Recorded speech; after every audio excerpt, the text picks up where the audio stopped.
This is Sunday Skate with Scott McLaughlin, Andrew Razor Raycroft, and Bridget Prue on WEEI. Sharks with 11 players in the lineup tonight that weren't in the lineup on opening day. Win it here over the Boston Bruins. Welcome into Sunday Skate. Your Boston Bruins, a late night game. Nice 10:30 Eastern start. Ugh. Can't beat that on a Saturday. You know, they can't even give us that half hour to work with. Make it a 7 o'clock local, 10 Eastern. Bruins lose 3-1 to the San Jose Sharks, the team with the worst record in the NHL. We'll get into that. We'll get into the state of this team, what we're expecting over the rest of the season, because they have now lost 5 in a row. I'm Scott McLaughlin with Andrew Razor Raycroft and Bridget Prue. You can join us. Any thoughts on this team this season? We can look ahead to the offseason. 617-779-7937. That's the number to call in or text. But guys, what do we even make of this team? Because we knew they weren't in after the trade deadline. They sold, right? This is what happens. You sell off pieces. Generally, that means your season's over. You can look at the new guys. You can be excited about some stuff. You get that boost right after with the 2 wins over Florida and Tampa. But now you're seeing it. I saw Kevin Paul Dupont from the Globe tweeted out this morning. Bruins are now, on points percentage, closer to last place in the Eastern Conference than they are to a playoff spot. Yeah. So this losing streak, getting dominated by some better teams, and now losing to San Jose, a not very good team at all. Are they really just, this is how bad the roster has gotten? Mm-hmm. Or are we seeing other stuff start to slip with this team in terms of effort or anything else? Because I got to admit, this is even a little uglier than I was expecting. No, this is San Jose has a better roster than you right now. Scary. Top to bottom, they're a better roster. You got rid of Brad Marchand, Charlie Coyle, and Brandon Carlo, and I think people like maybe we're excited. Oh, prospects, draft picks.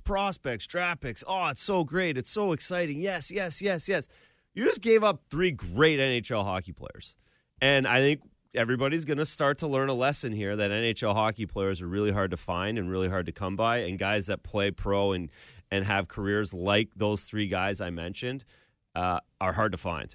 And when you don't have them, you are not quite an NHL hockey team. And we're finding that. We're not even talking about McAvoy and Lindholm on the back end. They're not an NHL roster hockey team. They're just not right now. And yeah, I love the enthusiasm for Khusnadinov. I love the enthusiasm for Vinny Lettieri, and I love the fact that Jacob Lauko is back. But they're not top 6 players. They are not top 6. They're not top 9 players, folks. Like Khusnadinov, yes, he's fun. He skates around really fast, and he's a good player. Like he's a good energy guy. We haven't had it. They've lacked speed at times this year, but he was on a playoff team that was barely playing him just 2 weeks ago. And now he's getting 15 minutes of ice time in the National Hockey League. So no, it's strictly down to the roster, and it's strictly down to the fact that you're down minimum 5 NHL hockey players than what you were three weeks ago. Yeah, because you're also subtracting, add to that, subtracting McAvoy and Lindholm out of the equation, and it's tough because they can't break the puck out. No, they don't have defensemen that can get the puck and move it. And now you've got Mason Lohrei struggling, not surprising because he's playing 20 minutes a night. Nikita Zadorov's holding his head above water, at least. He's the one guy on the back end that is an NHL player. He's played in the playoffs. He knows what it's like. He can play against and take a bit more of a load. Andrew Peeke, I think, is doing an unbelievable job for what he is and probably is gaining a lot from this as a player, which hopefully – moves into next season, but after that, so you're essentially working on 2.5 D on the back end at this point. Yeah, and to add to the point of like throwing guys into roles that they really shouldn't be in, like Henry Jokiharju was playing 22 minutes. He's playing first pairing minutes. That's right. He was falling out of favor in Buffalo. He got traded for a 4th round pick. Yeah, On the worst team in the league. Listen, like I've mostly been encouraged by what Henry Jokiharju's done. Yeah, but it's yes, to the point of like what this roster is. Outside of your top line, which has mostly continued to be good, I thought they had of all nights, I thought they had an off night last night, and if they're on, you probably find a way to win that game. But outside of that, everyone else is being asked to do more than, quite frankly, than they're really capable of. You got, bottom six guys playing second line. You got fourth liners or honestly AHL guys playing third line. And then, like I said, like Jokiharju playing top pairing minutes.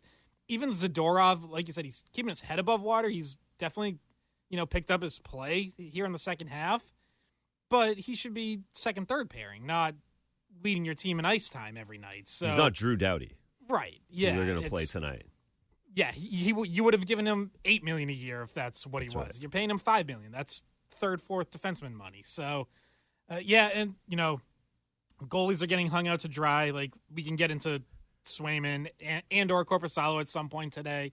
Poor Jonas. Yeah, he was good last night. Again. What can he do? There's, like you said, they're just getting pinned in their own zone for such long stretches. And I thought that second period last night, I thought was trending towards another one of these second periods where, like, they just can't get out of their zone and they can't get a change with the long change. And they did start to push back a little bit late in the period, finally. But it was like there was probably a 5 or 6 minute stretch there early to middle of second period where, once again, like, they just couldn't get out of their zone. They got out barely long enough to get changes. And it's like, that's happening against the San Jose Sharks. Yeah, it's one of the weirder box scores when you look at it. Neither team in any of the periods had more than a single-digit shots. Like, it was like we're watching two teams just not be able to generate at the same time. Yeah, this was actually bad hockey to watch. Yeah, like the Bruins Sabres game the other night, it was like you knew you weren't watching two good teams, but it was at least pretty entertaining. This was actually just like bad hockey both ways. Yeah. Yep. I think, what are we up to? Like 13 periods in a row where the Bruins haven't had more than 10 shots or 10 or fewer shots. So it just keeps going up and up. And now it's against San Jose, which is a team that is like the epitome of a rebuild. Like they're in, the middle of their rebuild. And not to say they don't have good young players, because they do. Obviously, Will Smith and Macklin Celebrini are two really good players. Are going to be good in the league, but Jacob, did you like that Will Smith BU jersey? Oh no! I mean, I was not a fan, but rules are rules, and Macklin did it first, and they're just such good friends. It's great to see, So even though it's tough to see him wear that BU jersey, it's kind of ugly. Yeah, yep. He's a BC guy, in case people didn't know. Jacob is a big BC fan. You go to BC, right? Are you still at BC? Oh yeah, I'm still there. Okay. I got the selection show coming up at 3, so excited for that. Well, yeah, we got Razor. Razor's going to be on the selection show. Yes, ma'am. I'm on my way. That's my excitement for the day. Yeah, Razor is like completely dressed up, and I'm like me and Scott just rolled out of bed. Oh, I would have been rolling out of bed. Believe me. Believe me. He's I'm in like envious. a suit. I'm so envious. Well, I did at first wonder. I was like, is Razor dressed up because he's going to the selection show? Or did I just stay up all night? Yeah, he just got it from the Nesson set. After watching that game last night, did he just get blasted drunk all night long by himself in his car in front of the radio station? I thought about it. Believe me, I thought about it. Listen, this is why I don't like not playing. Like, this is why I don't like losing. This is why I don't like looking ahead. This is why because it happens really fast in this league. I've been on these teams. I've seen teams. I've had friends on teams like this where and organizations where you take your eye off the ball, or you start looking and wanting prospects and wanting draft picks, and then all of a sudden you're not in the playoffs for 6 years. And I'm not saying that's the case here. I'm just saying it can happen really, really fast. And again, it's happened fast to this team because 3 weeks ago, we're talking about having a good team. Everyone gets traded. Then we're talking about, they've had a good bounce back after the deadline. Now we're talking about them getting smoked by San Jose. and losing 5 in a row, and it makes me nervous because it's fleeting, and there's a lot of teams in the league that want success that can't get it. Yeah, I think I heard you call the game at one point a pillow fight. Yeah, it was a pillow fight. Well, it was 100% a pillow Which fight. actually felt like a very accurate way to describe it because it was just bad hockey like we were talking about. But yeah, you had Lauko and Barclay Goodrow try to get something going with a fight. Lauko couldn't see. He has a jersey pulled over his head. But even that, like, it didn't do anything. That didn't last. There was no real boost in energy on either side from that point. And Razy, you're right. Like, I warned against this too, leading up to the trade of like against the people who wanted to quote unquote tear it down. Mm-hmm. Who wanted like the longer term rebuild. It's like it gets really ugly. And if this stretches on, now I think they're going to be better next year, almost no matter what. Like, yes. Just filling in a roster with free agency, you're going to fill in those second and third lines with better players. You're going to have McAvoy and Lindholm back. You're not going to have Vinny Lettieri in your middle six. No, sorry, Vinny. Sorry, Cole Koepke, like Jacob Lager. Like, they're not playing middle 6 minutes next year. So you're going to fill in the roster better. But if you're talking about, like, getting back to contention, it's like that's not 1 or 2 or even 3 pieces away. Like, that's some significant pieces away that this team's going to need. And, yeah, if you get it wrong and you miss on some of these next steps, like Reza said, like, that's how you end up at 4, 5, 6 years out of the playoffs. That's how you end up with 30-year-old Pasternak and McAvoy wondering if this is where they want to be long-term, wondering if, like, they're going to be asking for a trade. So, yeah, it can go downhill real fast. And it has in this season. Yeah. Which we kind of expected when you looked at this roster post-trade deadline. The question is now, like, how long are you down here and how well can you build back in 1 year? Like, where can you get to next year with this team? And we can get into that. I already see Maria on the phones. We'll get to her after this break. Again, you can call us 617-779-7937. Jacob has you trending, and then we'll be back with more Sunday Skate. Welcome back to Sunday Skate. Scott McLaughlin here with Andrew Razor Raycroft and Bridget Prue. Jacob Lassner behind the glass. Talking about the Bruins' 5-game losing streak. 3-1 loss to San Jose last night. And I want to go to Maria in Watertown here because she brings up a point that we didn't get to in the first segment that is worth discussing on related to the winning goal.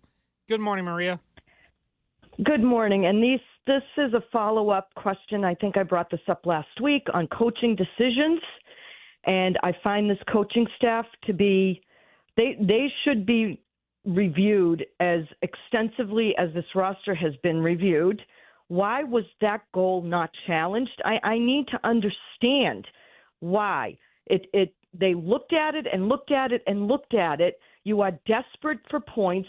You're desperate for a win, even if it's just to build the confidence of a team whose offense has gone virtually anemic if Pasta can't put the puck in the net. Pasta looks so frustrated, so annoyed.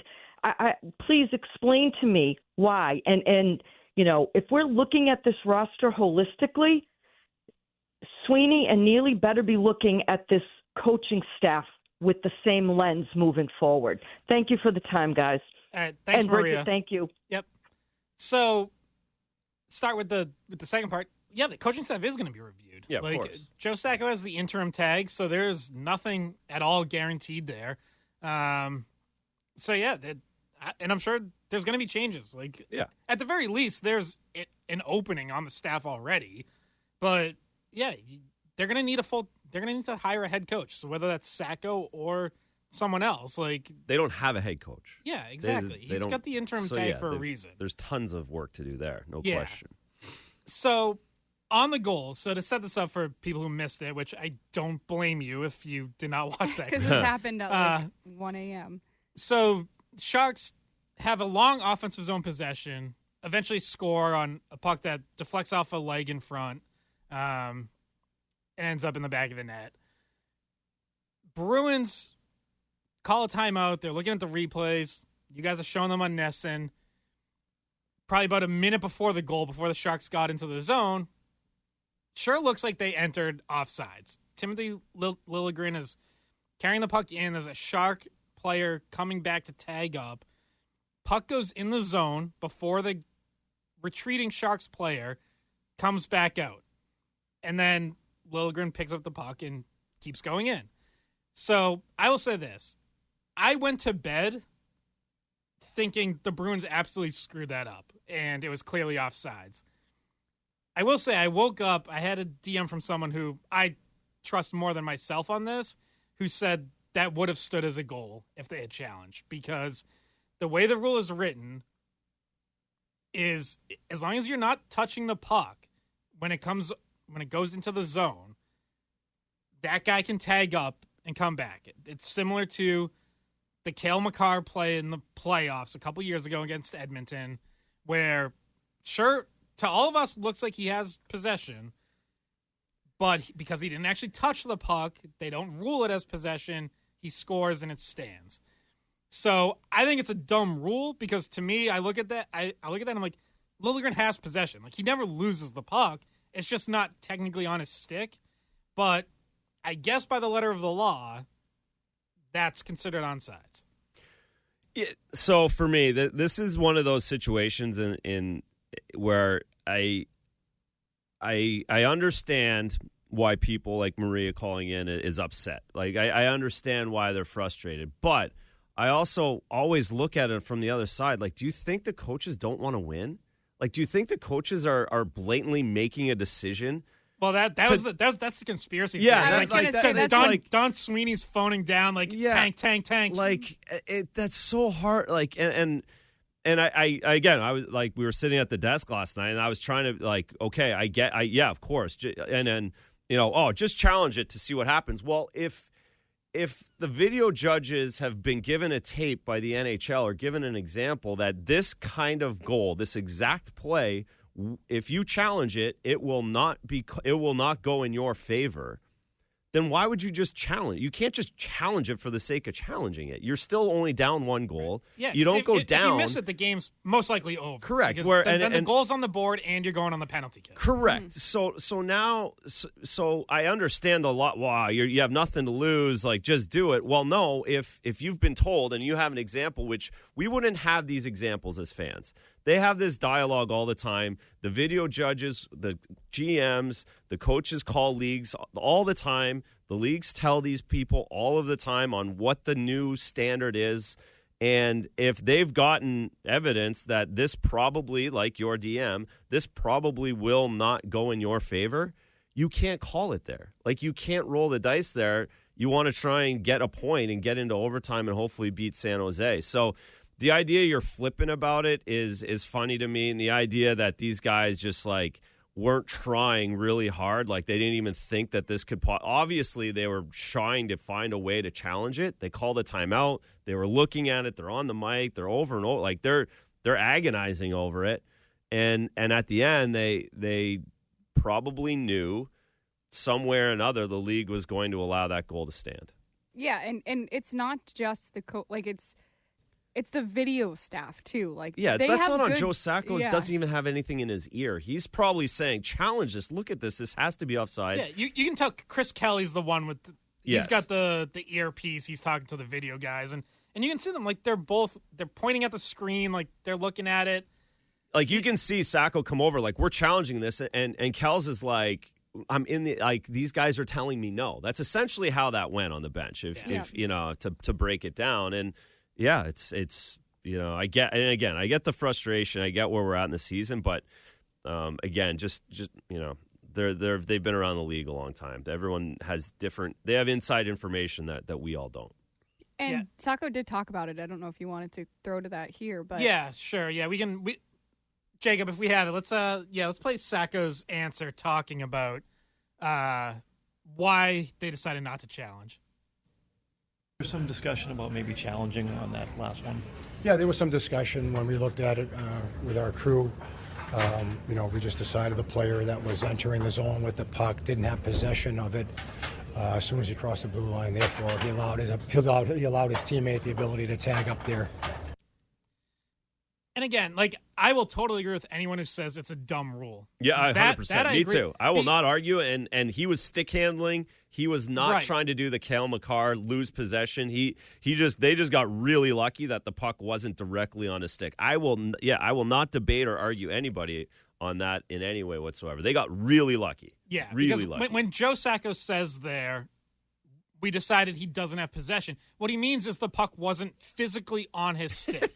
Because that's the way the rule's written. But, like, to us, and to, like, anyone who understands hockey, he had possession. Like, he was in full control. The puck wasn't going anywhere. It wasn't slipping away from him. There was no Bruin knocking it away. But it wasn't on his stick. And that's the letter of the law, which, yeah, so. Yeah, in the, with the idea being there's no, like, gray area for, like, it being subjective what possession is. That's right. Possession is, it's physically touching your stick. Yeah. Okay, so. It's a 1 in a million. Yeah. It won't happen again. Fortunately, that didn't happen in the Stanley Cup Finals Game 7. And well, the Makar one. The Makar one was a big Western goal. Conference Finals. It was a big goal. Yeah. That was way more, like, Makar's was cooler, though. He legitimately, like, lost you could tell possession. He knew what he was doing. Yeah, he left possession on purpose. This guy had no idea, like, no idea what the hell was going on out there. He just got lucky. Yeah. So, look, the other part of it, so that ends up being the deciding goal, the winning goal. But the other part of this, like, as it relates to the Bruins, is they're just not scoring enough, and they're not getting enough chances. They scored once. They had 23 shots on goal, which, great. It's the first time in 4 games they've had over 20. And they outshot San Jose. It was 23-21. No, it's such a low shot total. Like, it's crazy. Yeah. They've now gone 7 straight games, every game since the trade deadline, with 25 shots on goal or fewer. So I looked this up last night to update the stat, and that's the only time in recorded history that the Bruins have done that for 7 straight games. 25 shots or fewer. The NHL started officially tracking shots in 1959-60. So just an incredible level of offensive futility. They've scored 2 goals or fewer in 4 straight games now.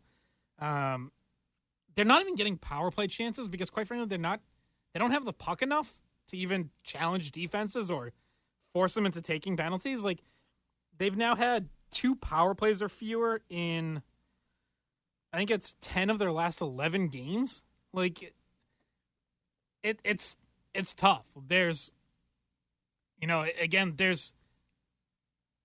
have a good top line. They have David Pastrnak, who, again, I think had a down game last night, but otherwise obviously has been awesome since the turn of the year to 2025. And then after that, it's like, okay, you're excited to see Casey Mittelstadt. He scores the only goal. Like, you want to see what he does. Khusnadinov has created some chances.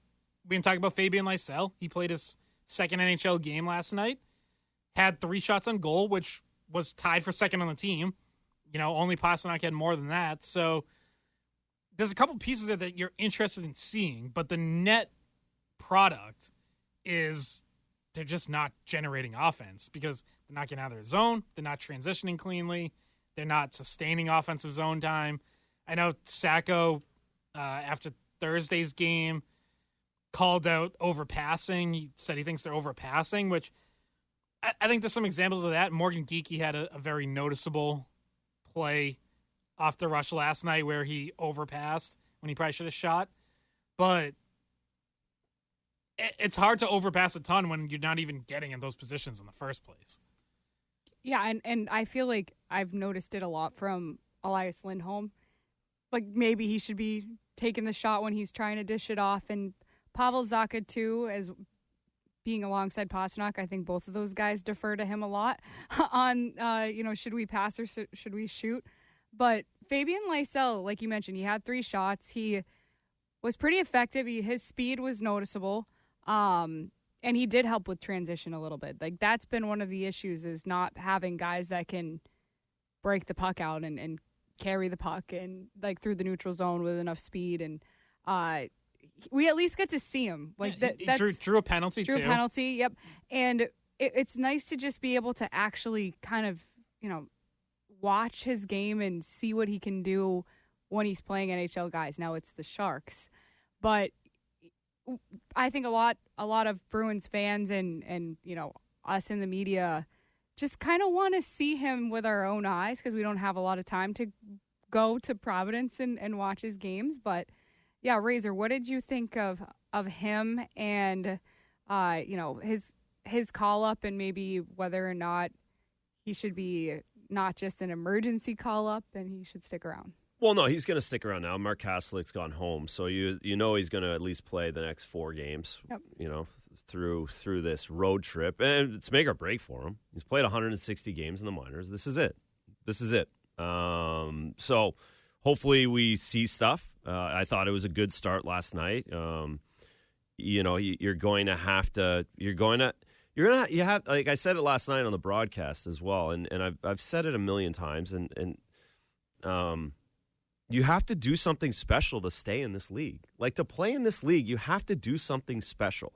And if that's a goaltender, you got to go out and win your first 4 starts in the NHL. Like, whether you suck or whether you're bad, whether you're good, whether you feel good, whether you feel bad, you have to go out and get a shutout in your first 3 games. Find a way to win your first 4 games. Find a way to go 10-5-0 in 15. Like, you have to establish yourself. If you're a forward, you have to get a hit. You have to get 3 shots a night. You have to get a couple of points. You have to score. You're a defenseman. You have to shut down. You have to show something. So this is it for Lysell. He's got 11 more games to show something. And if you don't, there's going to be 5 more free agents. There's going to be 2 more draft picks that start jumping you at this point. So again, he needs to do something special this week, whether that's score 2 goals off of his head somehow, find a way to do it, or find a way to score an unbelievable shorthanded goal, whatever it is. He's got to impress here over the next 3 weeks, and I thought last night was a good start. I did. For just his second NHL game, he's in a good place. And then tonight he's going to go up against LA on a back-to-back, and you can't disappear if you're him. Where do you stand in general? Because for 6 games after the trade deadline, there were no lineup changes. Yeah. So now we finally see Lysell. You still have Poitras been down in Providence. Georgi Merkelov's down there. Fraser Minton, who you just got in the Carlo trade, is down there. Where do you come down on the season's gone, just give these kids a chance and see what they got, versus let some of these guys stay in Providence and maybe keep it to just Lysell for now? It's difficult because typically what's going to happen, like, you're not very good, right? You're not good, so you're not setting themselves up. You're not setting any of your younger guys up for success in any way whatsoever. So typically what's going to happen is you're going to call guys up and they're going to have a game like last night, like at best. Like Lysell, probably in the scenario and the situation, how miserable it might be on the road right now with everybody. Like, he probably did best case scenario last night. So when you do that, if you had 3 of those guys in the lineup last night, like, it's tough to put them in successful situations. So I wouldn't mind seeing Fraser Minton play 1 game. But you're not. It's not like you're going to wholesale call 4 guys up and then wholesale sit 4 of the guys that are in the NHL right now. That doesn't really do a lot of good. You might see some guys like whatever's going on with Kastelik, right? Like, I don't know, maybe probably if they were battling for a playoff spot, he stays. Like, you're going to start seeing guys get nicked up that, okay, if it was game 1 of the playoffs, you'd be playing. Because it isn't, and because we're completely done, take this night off, take this week off. We don't need to make this any worse. Get ready for the summer. We'll bring guys up. So you might get one-offs, but to wholesale 4 guys in, 4 guys out is not beneficial for the organization. Well, and you're not allowed to make that many call-ups. So they're limited there. They can do the emergency call-up thing as much as they want, but that normally means, like, you're not necessarily even going to play the emergency call-up guys, because if somebody's still healthy, or obviously in this case it was Kastelik that ended up out of the lineup, ended up not being healthy. But to your point about, you're not going to sit down the NHL guys, but like these guys are Providence guys too. So like I guess the thought would be like get a look at the younger guys that they have in Providence rather than somebody like Vinny Lettieri or Patrick Brown. Well, maybe the younger guys aren't ready. Yes. Well, but Fraser and each one's, each of them are kind of different situations too, where like Patra's played a lot of NHL games, so it's not like you're gonna learn something from him, right? Like you're not gonna put him in some situation he hasn't been in the NHL already. Yes. Merkulov hasn't gotten a ton of NHL time, but like it's 10 games. That's different than 1, which is what Fabian Lysell had before last night. Fraser Minton hasn't played here, but he has played 19 NHL games in Toronto. So some of those other guys, at least they've had a few more looks in the NHL. Lysell, because listen, Fabian Lysell wasn't, if you were just calling someone up on pure merit, like who's really earned it recently, Fabian Lysell's been pretty inconsistent in Providence. He hasn't dominated down there. Like, he probably wouldn't have been the first choice going just off that. But it makes sense from this perspective of he's the one you want to take a look at because he's only played 1 NHL game. So that is a guy where you're now at a point where you say, okay, let's see what he can do here. So anyways, we got to take another break here. You can call in or text us, 617-779-7937, and we'll be right back with more Sunday Skate. And what did you think of Fabian? He drew a penalty with his speed. Was that kind of exactly what you were hoping from out of him? Yeah, I mean, it's only his second game with us this year, and I thought that in tonight's game he did a decent job of using his speed effectively. In the neutral zone, he comes through there and he draws a penalty for us. So he did some good things in the game tonight, things that we can build on. Welcome back to Sunday Skate. That was Bruins interim head coach Joe Sacco talking about Fabian Lysell playing his second career NHL game. We were talking a little bit about Lysell last segment. Guys, what do we want to see the rest of the season? We know playoffs now are out of reach. As I mentioned off the top, they are closer to last place in the conference by points percentage than they are to a playoff spot. But these guys individually still have something to prove, right? Like, is that what we're watching for? Is just who stands out individually, who earns a spot for next year? Is there anything else that we really want or need to see from this team down the stretch? So yeah, I guess like especially the guys that you just added, those guys automatically have that, that they're playing for potentially. Some of these guys have terms, so like they're going to either be in Boston or in Providence. They're not leaving in the off season for for free agency. Casey Mittelstadt has 2 more years on a real contract, $5.75 million. Yeah, and then I believe Khusnadinov's an RFA, so he is somebody that you're trying to take a look at to see if you want to keep him. So in a way, he's playing for his next contract, and then Fabian Lysell, like we talked about last segment, like he's obviously just trying to make the NHL. Like he's just trying to stick and make a case for himself to stick. And I think it's interesting, Razor, that you think he's going to be here the entire rest of the season, because I would like to see that, but they always tend to just like send him back down. Well, no, he's going to be there the rest of the trip. They only have 12 forwards. So he has the rest of the trip. They're not calling anyone up. But you said you think he'll be here for the final. No, I said the rest of this trip, and he's got to do something special. Oh, okay. But he has 12 games. If he doesn't do anything in this trip, which allows him to stay up for the rest of the season, like you don't just get 10 NHL games given to you. This is so frustrating. This narrative that people think that because you're drafted that you just get, like, it's so insulting for a guy who played in the NHL to hear people say you just get to play NHL games. You know how hard it is to play in the NHL? Like, how much you have to give, like, what you have to do that. And I hear it all the time, and it's just, it grades on me so much that just because he was drafted, just because, like, we just said, like, if it was based off merit, he probably, like, he's getting this chance because he's a first-round pick. If he's a 6th-round pick, we've never heard of this guy ever.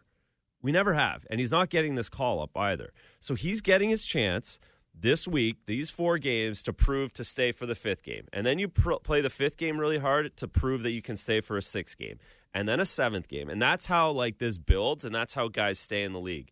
But the idea that it's just, it's just given to somebody, and you just let him have his 10 games so and we'll see what we have. Well, there's a lot of guys that would have loved to have had 10 games given to them, but and probably deserved it a lot in a lot of different situations that don't get it. So that's all I'm saying is he's going to get his chance this week to prove that he can stay up for the rest of the year. And it's a lot easier to make an NHL hockey team, as we see every training camp, when you've played in the NHL and you've put a good product together and you've put some good tape together, rather than just trying to make it cold turkey out of camp. It's really hard to do that because that's not how teams base their summers.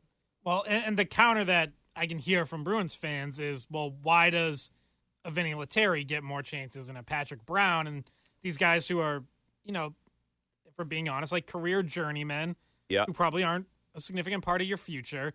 Like, why do they get to keep getting reps? So and it's great because I have all the AHL standings pulled up because I just want to make sure where everyone's at. So do you know who's leading the team in points per game in the minors this year? I believe that's Vinny Lettieri. Correct. There you go. So that's how that works. Guess who we heard all the time? This guy stinks. This guy can't play. This guy's so bad. Why don't we bring a young guy up so he can do what they're doing? Oliver Wahlstrom has 10.6 goals in 9 games in the minors. This guy would score 50 goals in the minors if he was there all season, Oliver Wahlstrom. Because he's a really good hockey player that just hasn't found, like, he can score goals. If he was in the minors, he would have 50 goals and he would lead the league if he was there the entire season. So 35 points isn't that special in the AHL. Even though, that's kind of my point is you hear, put Trent Frederick in the minor. You know how many points Trent Frederick would get in the AHL and how dominant he would be if he played in the AHL on a daily basis compared to what these other guys are doing? Like, that's where it's like you have to be careful. That's all I'm saying. It can be really dig in, because again, Oliver Wahlstrom has is going to score a bunch of goals in the playoffs. I can almost guarantee it for the Providence Bruins because he's good, he's talented, and I know strategy by Don Sweeney to add him for a great AHL playoff run. Yeah, they're a good team. They will end up going once all these guys, Lettieri and Brown and the whole thing. They can go on a good run, and that'll be good for Poitras and Lysell, and that's where you can also make a difference because the Bruins are going to be out, and Don will be at every single one of those games, and Adam McQuaid will be at every single one of those games, and it'll be good for those guys to go on a run. You do have a chance to make it to the NHL from having those kind of runs, but the reality is it's you make it in this situation that Fabian Lysell is in. You don't, but it's not given to you. He's got to score like he does. He has to score to really get people to notice him. Yeah, and that I was going to ask as a follow up, and you really start to answer, like, is there value in this playoff run down the AHL for these younger guys? And there is. There absolutely is. There's always value to playing for a championship and playing meaningful hockey, even if it's not in the NHL. Like, it's guys who are in college, they're going to be playing the NCAA tournament coming up. Like, that's valuable career experience.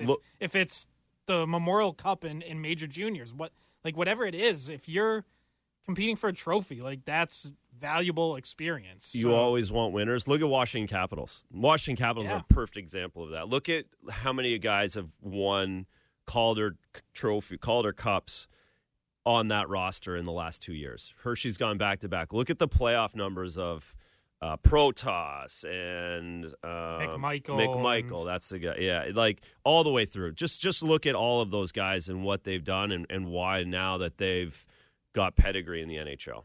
So no, there's folks, if you it's worth watching the Providence Bruins in a big way come playoff time because hopefully they go on a run and hopefully one or two of those guys put themselves in an NHL job at the end of it. And the environment over in Hershey is insane as well. I don't know if you guys have seen, like, they pack that building for every single home game, and that crowd goes nuts. Yeah, Providence will be the same if when they get in the playoffs and the Bruins are out, they're a great place. Yeah, Hershey is really like a pretty unique, historic AHL market. It's been around for a long time, and has really been a big part of that community down there. All right, by the way, we're going to be watching Providence because we need something to talk about. So. Yeah, that's right. Yeah. Seriously. No. All right, we got hour 2 of Sunday Skate coming up. Again, you can call or text 617-779-7937. We'll be right back. Welcome back to hour 2 of Sunday Skate. Scott McLaughlin here with Andrew Razor Raycroft and Bridget Prue. We were talking a little bit about Lysell. I think we want to get into a couple other new guys, but Bridget, did you have another question? Yeah. About Lysell? Yeah, so we didn't have time. We had to hit a break, but I wanted to ask Razor, in terms of Lysell, because what you're talking about before the break was him having to prove himself on this road trip and then every game to keep going. Yeah. What's next for him if that doesn't happen? Oh, you go somewhere else. You go to another team and become the first round pick that couldn't quite cut it in your organization, and you end up going to, someone will sign you on a 2-way contract where they think that you will fit into their system better than you fit into the Bruins setup. That's basic. That's how that works. So the answer is he's not in Boston. He becomes you become like an Oliver Wahlstrom, who was a first-round pick of the New York Islanders, and they gave him a lot of chances, and they tried to make it work, and they try, and they put a lot of resources in, and then you at some point have to make the decision that this just isn't going to work for us and the player, and you go somewhere else. So, that doesn't mean that. That means if he absolutely shows absolutely nothing, right? If you get to the point where there's just nothing here, there's nothing in a playoff run. Like, I'm not saying he's at that point right now for his entire career. I'm just saying if you want to come into camp next year, if I'm Fabian Lysell's dad and I want my son to be in the NHL, be on the opening night roster next year, I'm telling him you have to have an unbelievable 12 games right now. You have to go extremely hard. You have to find a way to get yourself on the scoreboard. You have to forecheck. You have to find a way to penalty kill, whatever it takes, block shots with your face, whatever it is. Then you have to go to Providence, and you have to go on a huge run, like a point and a half a game in the playoffs. You have to be unbelievable for 2 rounds, 3 rounds down there. That's my advice to him, because that's how guys make it into the NHL. Yeah, we were talking about Providence playoffs. Fabian Lysell is someone they're going to be especially important for because he's been injured the last 2 AHL playoffs. He hasn't made it to the finish line. Which, by the way, is like another question with him. He's dealt with a lot of injuries. He is a smaller build, so it tends to happen. So, yeah, it's whether he's in the NHL or the AHL, it's a crucial finish to the season for Fabian Lysell. And as far as what happens if he doesn't stick, some of the, like Wahlstrom with the Islanders, sometimes you kind of run it down really until you get just about to the end. So in Lysell's situation, he's under contract for next season no matter what. Then he's a restricted free agent. From that perspective, there is more time, just in the sense of you don't have to decide anything with him this summer. But yeah, you start to consider the alternatives and would he still have any value in a trade somewhere? I have no idea. I don't know how the rest of the league sees them. I'm sure they all have varying degrees of what we see, which is okay, he hasn't quite made it yet. He's been good, not great in the AHL. What? There's a reason he went in the first round. But how much of that upside do teams still see? So, yeah, but he's getting the chance now. And look, so far, if you take last night, in addition to the game he had at the end of December, he's been solid in his 2 NHL games. To raise his earlier point, he hasn't blown you away. He hasn't done anything special. He's been good. There's something to build off. Yeah. But now he does have to build off it. Yeah, so I just pulled up the playoffs.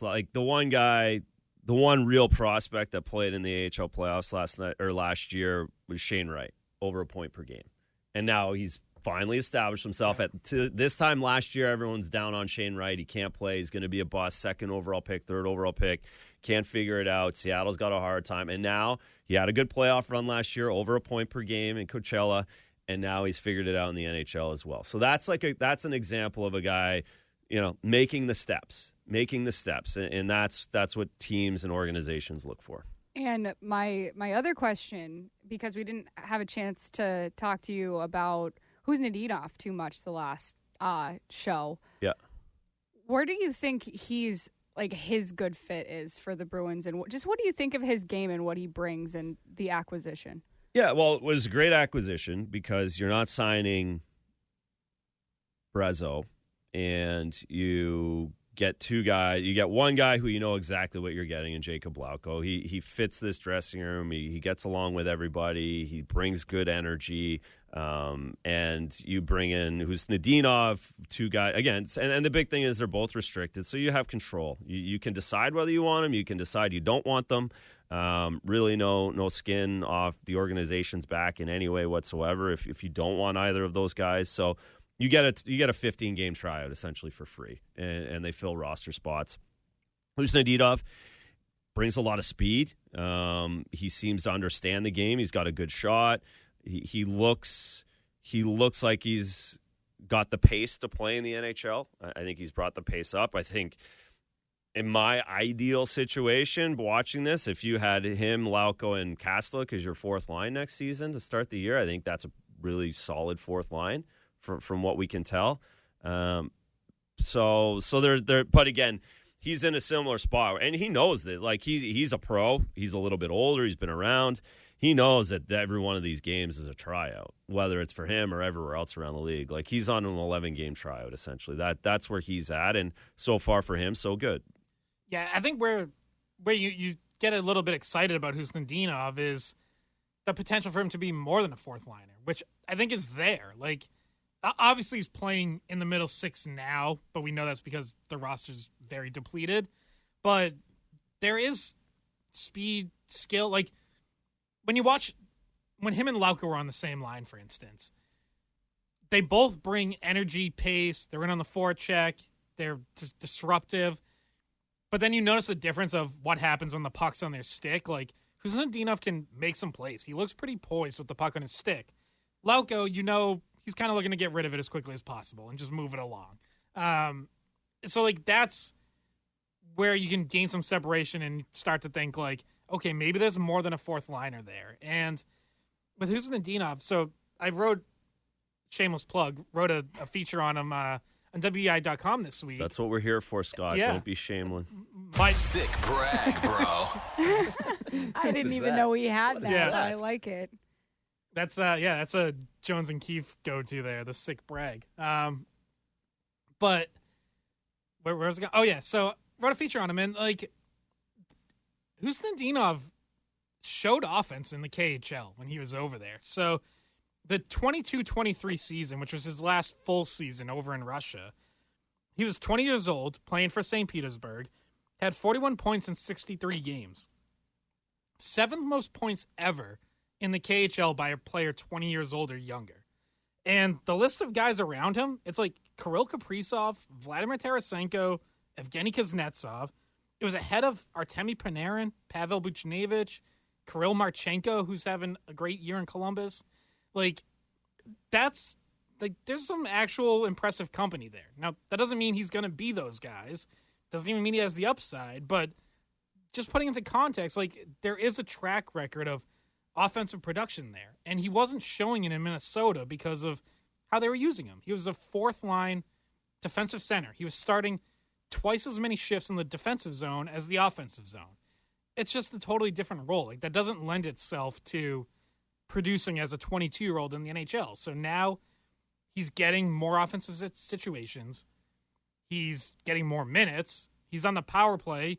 In Minnesota, he was only on penalty kill. He wasn't getting power play. So he's getting chances. Now, so far he has 2 goals in 7 games. They came in back-to-back games. You like to see that. Now you want to see more. If he now goes 5, 6, 7 games without a point, then you start to wonder a little. So let's see if he can continue to produce. But he's getting a chance, and I think there's at least a possibility for him to be a little more. I think he's got great speed, and there was one of those goals in particular where he was on like a partial breakaway and he just snapped it. Like he just finished, and I don't know. I think he has that finishing ability where some of the other acquisitions don't necessarily like a Lauko. But he seems to have a good offensive skill set. He's fast. He's still pretty young. And I think when you talked to him, Scott, didn't he answer one of your follow-up questions about, feeling more comfortable in the role that you're in Boston, whereas, not playing so much like defensive zone starts and stuff to that nature. He clearly likes it more. He's, by the way, like there is still, because he's only been in the United States for literally a calendar year. He came over last March. He's still learning English. So there's still a little bit of a language barrier there, but but I did talk to him one-on-one this past week before they went on the road, and you can get like thoughtful answers from him. He wouldn't say that. Like I asked him if he felt like he was like misused in Minnesota, and to his credit, like he wouldn't say that. He was like, if they tell me to play defense, I play defense. But then the follow-up was like, well, but do you feel like this is a better role for you? And he like smiled and it was like, yeah, of course. He's more offense, power play, more He's minutes. on the second line, yeah. Yeah. And he can go to the minors too, right? They put him in the minors. So interesting you bring that up. After last night, he cannot. Okay. So last night was 80 NHL games for him, which means he would now need to clear waivers. They've committed to him for the rest of the season. Yeah. Well, no, I was thinking playoff run. It'd be great to go see him go. I was wondering about that, but they would have had to have done it before last night. So now he's here. Now he gets the summer off. Good for him. Gets to go back to Russia. So rounding out the new guys here before we get to break, Casey Mittelstadt. What do we think of him so far? Because he's the one who's had 2 seasons in the NHL, approaching 60 points. He's got the contract. He's here. In theory, he's the one who's probably highest in your lineup going forward. What have we thought so far, and where do we kind of see him fitting in going forward? So I'm curious how long he plays with Lethierry and Koepke. Like, we just talked about offensive guys. Like, I would like to see him. I would love to see them just go all in and go Khusnadinov, if you think he's offensive, and Lysell and Mittelstadt. And just go. And put those Lethierry and Koepke with Lindholm and be a checking line, or try and get some offense out of it. But I want to see the all-in Mittelstadt. Let's see if he can actually produce offensively and be the second-line center that isn't Pavel Zakin, isn't Elias Lindholm. The opposite of those guys, in that the wingers are going to play a little bit of defense. They're going to back up the centerman who's going to go and create. Can that happen, or will that happen? I just want to kind of see something a little bit different there, because I don't envision, and I'm pretty sure the league doesn't envision Casey Mittelstadt as being an effective centerman if he's not getting 60 points. There isn't a scenario in my head that works. So go get 60 points. Right. He's not the two-way player that Charlie Coyle was, or even that Elias Lindholm is, where he's bringing other stuff to the table, even if he's not scoring. Yeah, he's won faceoff since he came over, but he's a 47% career guy. Like, it's not sustainable to be 55%. You don't make that kind of a jump. He's a 45% career guy. Correct. Like, so again, it's not. He's been on 2 different teams because of it, and I just want to see them go all in on the offense there. I'd like to see that switch up a little bit. Because again, you got to find out who you're going to put him with. You need 2 wingers. You need 2 wingers in free agency, in trades, or from the minors to play with Casey Mittelstadt next year. It can't be Lethierry and Koepke. It won't be. I wouldn't even mind seeing him with Pastrnak and Geekie at some point. I get why they're not splitting that line up, because it has been their only line, and there's chemistry, and you're at least giving a guy like Pastrnak something to be happy about. Like he at least likes who he's taking shifts with. Correct. But Yeah, Mittelstadt's going to need finishers on his wing. Like he's a playmaker. He sets guys up. He's a good passer. So yeah, he's not playing with those guys now. So I wouldn't even mind seeing that. But yeah, you want to take that look. Now he scores the only goal last night. It's obviously a complete freak play where San Jose's goalie Georgiev gives the defenseman Vinny Desharnais kind of a grenade right in his skates as Cole Koepke's closing down on him, and then it's an empty netter, basically. So, yeah, that one was shot into an open goal. So that one wasn't like it had to be perfectly placed or anything like that. No pictures on the stat sheet. That'll look good at the end of the year for one more goal for Casey Mittelstadt. But yeah, it's not a NHL. It's just a goal that works out well for Casey Mittelstadt. But again, not one that you're going to. You're going to look at over the summer and say that, point to why he's your second line center. All right. But he is. He's not a third line center in this league. He's not. Unless you're completely reimagining like how you use your third line. Correct.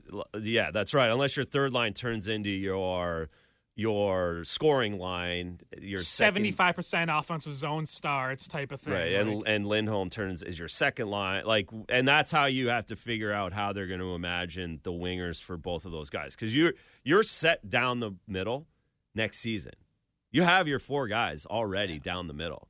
Well, the only way that changes... You'd like to find the true elite number one center, but that's probably not happening. And the only way that happens, then you're moving Zaka over to the wing. Right. So that there is that possibility. But as of right now, you have Zaka, Mittelstadt, Lindholm, Kastelik. They're all signed. They're not going away. They're all NHLers. They're arguably four of your best five forwards. Well, not arguably. They are four of your best five center forwards.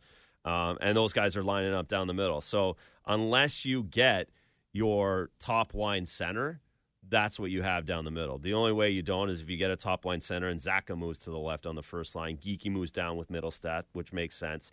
And then you need only three wingers. So you need a center and three wingers for that middle six. And I think your bottom, your last line's in good shape. So, and you also have to sign Geekie because he's an RFA. Yeah, which will happen. No one's going to offer sheet Morgan Geekie. So at some point he has to sign if he wants to play in the NHL. Yep. All right, we gotta get a break here. You can call in or text us 617-779-7937. Jacob has you trending here, and then we'll be back with more Sunday Skate. Welcome back to Sunday Skate. Scott McLaughlin here with Andrew Raycroft and Bridget Prue. Let's go to Jay in North Carolina on the phones here. What's up, Jay? Well, I've tried sticking pins in my abdomen, but it's not painful enough, so I thought I'd watch the Bruins. But the thing is, if they could just play the Quinnipiac demonic ducklings, perhaps they might have a chance. I was going to suggest they play Boston College, but Boston College is on fire and might take the championship, so forget that. That might be another L in the column. I am really so disappointed. Having McAvoy come back and maybe Lindstrom, that ain't going to help. I guess next year is the only salve you can use. But I think when they got rid of Linus Ullmark, that was their death knell. They have two superior goaltenders on one team, the last line of defense. But that's spitting in the wind, I guess, or pissing in the wind. Thanks, guys. All right, thanks, Jay. Listen, they weren't going to keep both goalies. Like that, it was great to have two great goalies. We all like the rotation. I was leading the charge for team rotation. Razor was not. Yeah, but ultimately you had to make a choice. Both guys were going to get paid. They're both making $8.25 million on their new contracts. So Ullmark was on the last year of his. So in theory, you could have kept it one more year, had $13 million on the position, but then you lose Ullmark for nothing after the season because he walks as a free agent. So they were really good friends, but they weren't taking $4 million pay cuts each. No, to stay together and play in a rotation. Right, and they both wanted to play more games, so it doesn't quite work out that way. Yeah, it was a good thing that was inevitably going to end. There was an expiration date on having two goalies of that caliber, so they got out ahead of it and got a first-round pick plus for Ullmark. That's also the deal that that brought in Mark Kastelik, got him their backup in Korpisalo, who, whatever you think of him, like he's been fine really as a good. backup. He's been really good. I'd made the case throughout this season that I'd play Korpisalo more. Not that I would have rotated them or split starts, but for me it would have been more 2 for Swayman, 1 for Korpisalo. They really, outside of a couple small stretches, they never really did that. But, Razor, I am curious. Do you think with how much they've played Swayman, and I know last week we talked about the 3 straight starts numbers. We don't have to do that again, but do you think the reason they haven't adjusted is because Swayman has to do this, and it's like, hey, you just have to figure it out? Yep. Versus, because my case is well, if it's better in the short term to maybe cut back, why didn't they do that at some point? Yeah, no, I think it's especially now, it's you this is what you have to do, figure it out. Just like playing Mason Lowry 20 minutes a night, right? He probably shouldn't be doing that right now. You're putting him in scenarios where, he's not maybe quite completely ready for it. But in Swayman's situation, this is a learning year. It's the same idea. It's a learning situation. He's got to learn how to play all these games. He's got to learn how to lose. He's got to learn how to figure out how to continue to wake up in the morning and fight and battle and grind and get through it. And again, I've said this a million times. Most guys do this in the minors. Most guys have this opportunity to do it in the minors when no one's watching. And Jeremy's got to do it with a massive contract and massive expectations. And that makes it a lot harder to go through, but he has to go through it. So you're rolling him out tonight. You're rolling him out against Anaheim, Detroit, and then you're going to find Korpisalo, is there 11 games left are we at, I think? Yeah, 11. So 8-3, right? 8-3, 7-4. That's kind of what you're looking at the rest of the way. And Sway is going to get to 57 games and find a way to battle through it, even though maybe ideally he doesn't play that much right now. Do you think that if the strategy had been a little bit different to start the season, the number of games he was going to get would have been a little bit less, and Korpisalo would be used a little bit more? Do you think that if they had gone that route this season, you're already shaking your head. No. Finish the question. Yeah, no, because you're going to ask me, would that have changed the whole dynamic of the year and everything else? I was going to say, would that have been useful, for him to ramp up to a season where he gets ends up at that higher number of starts, but starts with a transitional season? Yeah, no, I don't. I think you just can't. You sign for $8 million and you sign to be the guy. Jeremy wouldn't want to be sitting on the bench, and the team you're not built that way. You got it. You had to do it. You had to rip the Band-Aid off. You had to be the starter. You had to play 55 games, and you can't really ramp into that. He's been ramping into that for the last few years. You had to see what he had and what he'd be good at. We've figured that out. He's figuring that out. And again, next year, full summer, no drama. Full training camp, no drama. Full start of the season, no drama. Get everything in order, and that's what the 6 months is going to be worth. How much does that having that kind of off season, call it a normal off season? Let's assume he stays healthy, gets all of training camp, preseason. How much does that alone make a difference versus he has to do something to take the next step? No, I think. Well, no, I think a lot of that is there. I think that's let's say 80% of it. There's 20% where he's going to reflect on this season and say, I have to do this better. I have to train this better. This is what it feels like to play 4 games in a row and not get a lot of goalie work. I have to work on this in the summer. So I would say 20 to 25% of it is that, but the majority is just having a summer, having a full training camp, not dealing with the press and the media and the contract discussion, and then just starting the regular season. And basically, the other thing, too, is to your point, Bridget, is they'll have that calendar kind of set up for the first 2 months, which they probably didn't because they didn't really know where he was going to be at. And that kind of throws everything in flux, too, where now in August, when the schedule comes out, you can basically map out the first 2 months for the goaltenders right out of the gates and not think about it. Yeah, it's a ways off, but I will say, like, how he starts next season is going to be huge. It's huge. If he doesn't, and he knows it. Listen, like, you know it as a player, as a goaltender. Like, if he had the excuses this year, and they're not good excuses because it was kind of self-inflicted, but he had them. Next year, if he comes out and plays this, has this kind of a struggle out of the gates in October, November, then the pitchforks come out. Like, I think he's gotten a pass this year, but you don't get one next year for sure. So it's imperative that has an awesome offseason. He knows it. Yeah, I would say goalies maybe even more than other positions. Like, you see even really good goalies have down years sometimes. Like, it happens. It's a hard position to be great every year, but in Swayman's case, it has to be one down year. It has to next year has to be, because this is the other thing that gets me is like the people who say Swayman, didn't prove anything or whatever. Like, he did. It was in a different role, but Swayman was really good, and he had a great playoff run through 2 rounds. So, like, no, there's stuff there to like and to look back on and feel good about. But now it's got to come back. Like, it's got to be there year 2. You can't start this contract with 2 down years or a down year and a tough first month. Like, no, so what he doesn't have in his back pocket is a dominant regular season where he's the only guy. Yeah. He doesn't have that. But what he does have is a dominant playoff run where he's the guy.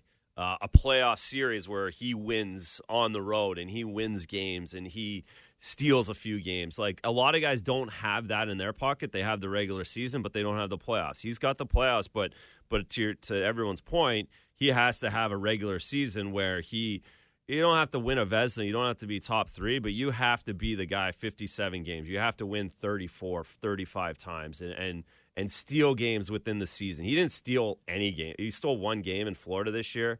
Maybe the Tampa game if you want to give it to him after the break. But beyond that, he didn't go on a run where he had a week where he was player of the week.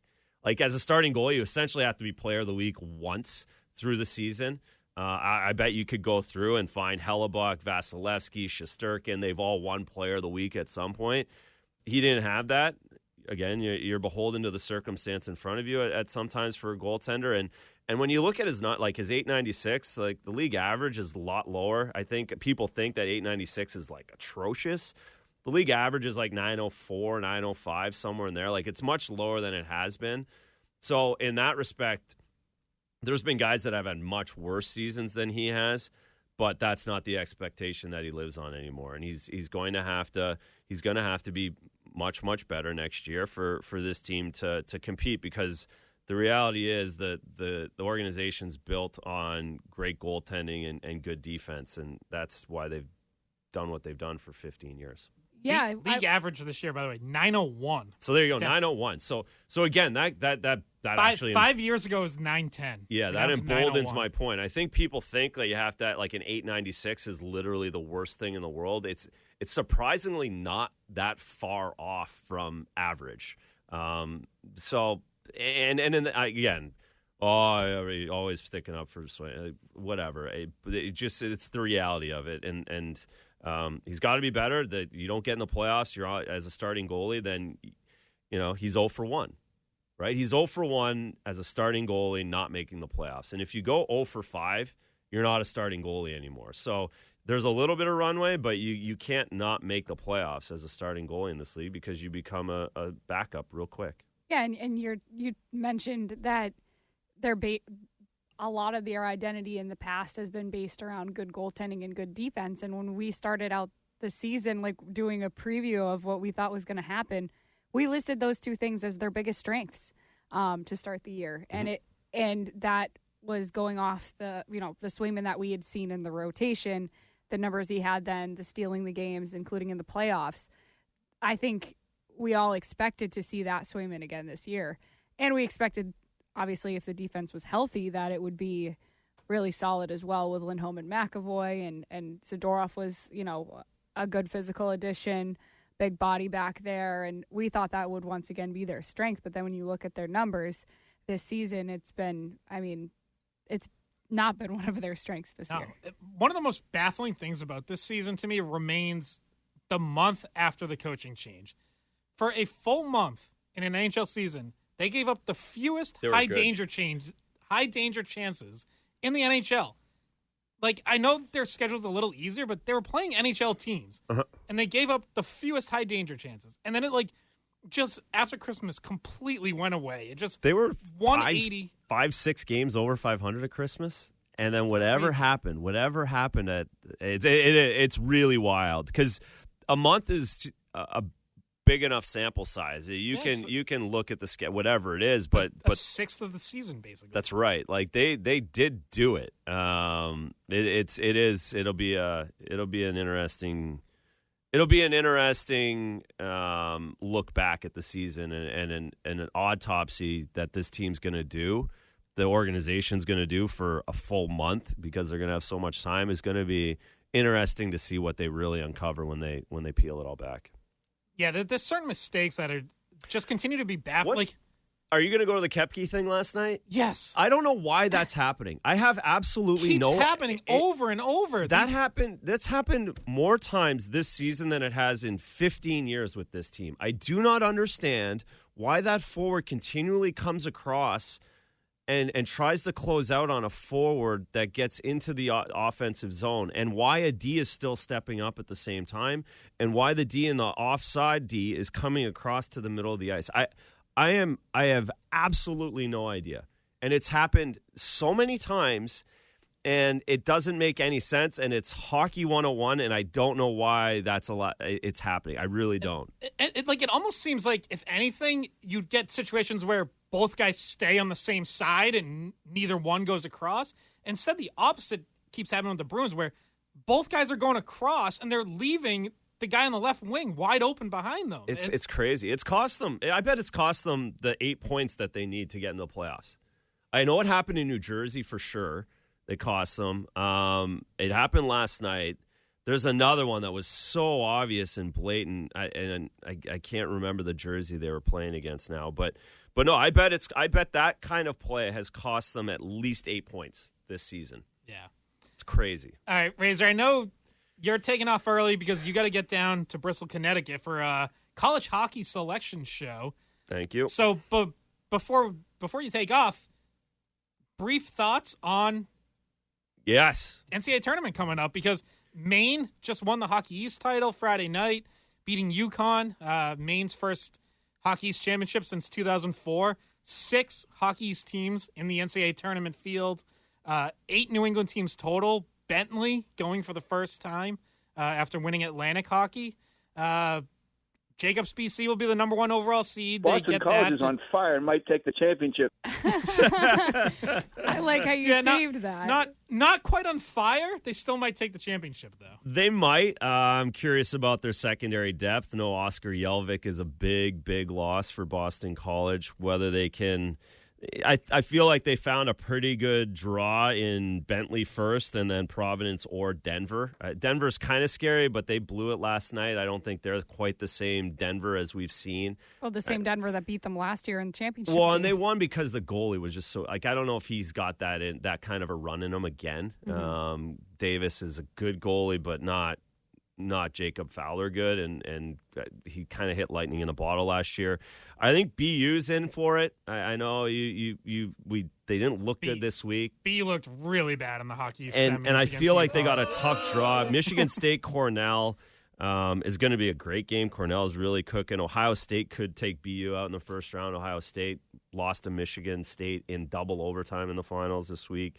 And then Maine UConn, that'd be nice to see them get into the regionals against each other. UMass has got Minnesota first, which could be good. Minnesota hasn't played in 3 weeks. UMass could just be an annoying team that's hard to play against that gets through. So hockey should be well represented. Yeah, very, very, very well represented. And that Manchester regional is... Yeah, make sure you go watch that, right? That's actually good New hockey. England regional with three New England teams in there. Yeah, that's going to be Friday, Sunday, and I think those games are going to be later in the day Friday. I saw Jimmy Connolly tweeted out last night at 5 and 8:30. Yeah. I think are going to be the times for those Friday games. So, I know traffic can be tough around here, but no one goes to work on Fridays anymore. It's Friday. It's not Thursday. Cut out early. Head Correct. On. Yeah. 8:30. As long as that one's not overtime. As long as the 8:30 is not overtime, that or one the first one goes double overtime, and then it's like a 9:15 start or something. Yeah, that's don't the need worst. that. Yeah, we don't need that. No, they're right. And Razor's going to be in the studio for those, so he's hoping he's not there till the middle of the night. Yeah, no, in that's Connecticut. the worst. But anyways, it should be fun. But yeah, definitely hockey fans should be up in Manchester this weekend rather than anywhere else because it'll be awesome hockey. All right. Razor. I'm hitting the road. Yep. See you next Sunday. Or no, I won't be here next Sunday because I got to work next You'll be down Sunday. there. Yeah, so 2 Sundays. We'll have lots of NCAA talk. Yeah, maybe we can get a call in next Hopefully week. Fabian Lysell has 3 goals, 2 assists at that point, and Khusnadinov has got 3 goals and 5 assists. Fraser Minton comes up. Fraser Minton's come up. That's what we get to look forward to. So. All right, we got one more segment of Sunday Skate coming up. Me and Bridget will be back after this. Boston College is on fire and might take the championship. Welcome back to Sunday Skate. Did either of you pick up on the music theme for this week? No, but I'm a big fan of your rejoin music, Scott. Thank you. It was all California bands for the California trip. Wasn't gonna get that. Not. All right, we got a call up. Let's go to Bob in Londonderry here with some thoughts on Swayman. What's up, Bob? Hey guys, you enjoy the program. Thank you. I was just kind of curious. I've spoke before, and even when we had both of the other goalies, I always contended that yes, they're very good goalies, but I always contended you were never going to win a Stanley Cup ultimately with either because they're not. And this isn't a bad thing. Not everybody is Tim Thomas. Not everybody's Ken Dryden. We've now, and I predicted this Swayman thing was probably not going to go well. It doesn't seem to be going too great. And I guess my concern is, what are you people doing come next season? How many more excuses are we going to have to the point where, the team is in really, I don't even know what the word is. They're somewhat questionable in every situation, from coaching down to everything. And now you've got a goalie who really this year is just, let's be realistic, paying him this money. Remember, 15 years ago, we did the same thing with Tuukka Rask in June. We made him wealthy. And look how that turned out. So, history repeats itself, and I'm just not optimistic about this guy. And if you people can hold your breath and hope for the best, I don't think you're going to see it. All right. Thanks, Bob. Listen, obviously, yes, you wanted to win a cup with Tuukka. He was one of the best goalies in the NHL for a decade. Like, that wasn't a bad contract. I'm sorry. It wasn't. And if Swayman plays like one of the best goalies in the NHL, this will not be a bad contract. 8.25 is going to be the norm for any top 10 to 15 goalie over the next few years with the cap going up. Now, Razor said it, and I agree. If Swayman has another season like this in year 2 of this contract with a normal offseason, there are no excuses. So you won't hear them. He's got to be a lot better next year. No question about it. Yeah, no. And the excuses that he's talking about that he hears. And I wonder this too, or at least I originally wondered this, was just how much did the no practice, the no preseason, no, getting that deal done so late, how much that affected it? Because to be honest with you, I did think that was an excuse. It clearly is a real thing that happened, but it just didn't make a whole lot of sense to me why it had such an effect on the season. So, I think a lot of people probably look at that explanation as an excuse. Yeah, and look, if the team in front of them got off to a better start and they did have, the high-end defense we thought they were going to, maybe that helps allows him to ease in and find his game. I do think he ended up in a situation where he was playing catch-up all year and just never caught up. Again, to me, that's just reality. It shouldn't be an excuse. He should have been able to find a way to fight through. It didn't happen. The team in front didn't help, and this turned into a lost season. Yeah, next year, there are no excuses. Next year, he needs to be better. Team in front of him needs to be better. Right from the start, they all need to be a heck of a lot better because it didn't happen. We heard about how bad training camp for everyone. Swayman wasn't even there, and I just think they never caught up. They never got on track. It's all about routine. Indeed. There we go. We got a good routine here on Sunday Skate. We're back next week, 9 a.m. Razor will be on college hockey duty down in Bristol, but I'm sure we'll have him call in. So we got Dan Ball coming up next. I might be at college hockey too, depending on PC. It's a 7 o'clock It all game, depends on Bridget. the time. You got plenty of time. Oh, you're right. Plenty of time. You're right. If it's at night, then then I have time for it. I was going to make you do the show You yourself. can't make me talk about this team for 2 hours all by myself. Please don't do that to me. All right, we got to go. Dan Ball coming up next. I've tried sticking pins in my abdomen, but it's not painful enough, so I thought I'd watch the Bruins.